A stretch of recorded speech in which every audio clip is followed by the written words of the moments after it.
And Paul says, I don't want you to be ignorant of Israel's blindness. And Paul warns that ignorance or lack of understanding can lead to someone becoming wise in their own opinion or prideful. Again, he's speaking to Gentile believers, Gentile Christians, and he's warning Gentile believers that they can become spiritually prideful and arrogant and see themselves as somehow better than the Jews who rejected Jesus Christ. And so Paul explains the blindness of Israel is the blindness that came to Israel. He wants the Gentiles to understand this so they don't become wise in their own opinion. And in verse 25, he calls this a mystery. A mystery. And that word mystery is an important word for you to note. It's used 8 times in the New Testament. And this word mystery in the Bible, when the Bible speaks of a mystery, it's not talking about something that is unknowable or inexplicable, like an unsolved crime or a UFO sighting, where we might say, well, it's a mystery. And when the Bible uses the word mystery, it's not talking about something mystical. It's not talking about something mysterious. You know, people like to say, God works in mysterious ways. That's not what we're talking about here. When the New Testament speaks of a mystery, it is speaking of something that was not explained in the Old Testament or not revealed in the Old Testament, that is explained and revealed in the New Testament. So it's something that was not explained or revealed in the Old Testament that is explained and revealed in the New Testament. Or to put it another way, it's something that was hidden in the Old Testament or obscure in the Old Testament that is revealed in the New Testament. Let me give you an example. The Old Testament speaks of the Messiah as both a suffering servant and a conquering king. There are passages in the Old Testament that describe the Messiah who was to come as a suffering servant, and there are passages that describe him as a conquering king. Isaiah 53, for example, describes the Messiah as a suffering servant. He's described as a man who was wounded for our transgressions, bruised for our iniquities, and the Lord laid on him the iniquities of us all.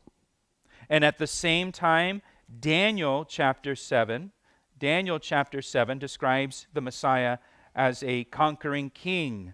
And it says in Daniel chapter 7, that to him, to the Messiah, was given dominion and glory and a kingdom, that all peoples, nations, and languages should serve him. And his dominion is an everlasting dominion, which shall not pass away, and his kingdom, the one which shall not be destroyed. So it describes the Messiah as having an everlasting kingdom over all the nations. So how can both be true? How can the Messiah be both a suffering servant who is punished for the sins of the world and the ruler over all the nations? Well, that's the mystery. That's the mystery that is not revealed to us in the Old Testament, but is revealed in the New Testament. The New Testament tells us the Messiah, Jesus Christ, will have 2 advents. And he will come the first time. And he came the first time as a suffering servant to die on the cross for the sins of the world.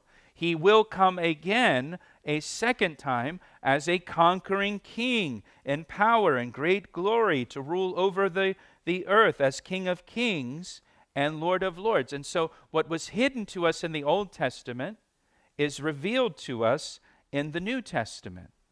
And the mystery is solved in the New Testament. You know, many people like to solve puzzles, especially at Christmas time.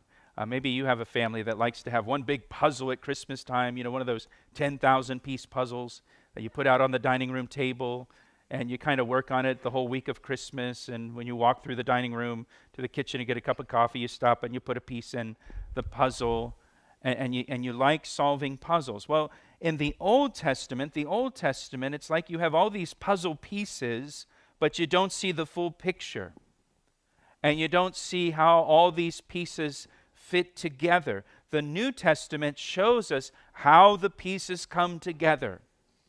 and we get the full picture in the New Testament. Now, here in chapter 11 of Romans, I guess I've kind of gone the long way around the barn to get to this, but Paul tells us about the mystery of the blindness of Israel. The Old Testament tells us that a remnant of Israel will believe in the Messiah, and the Old Testament tells us the Gentiles will come to the Messiah of Israel.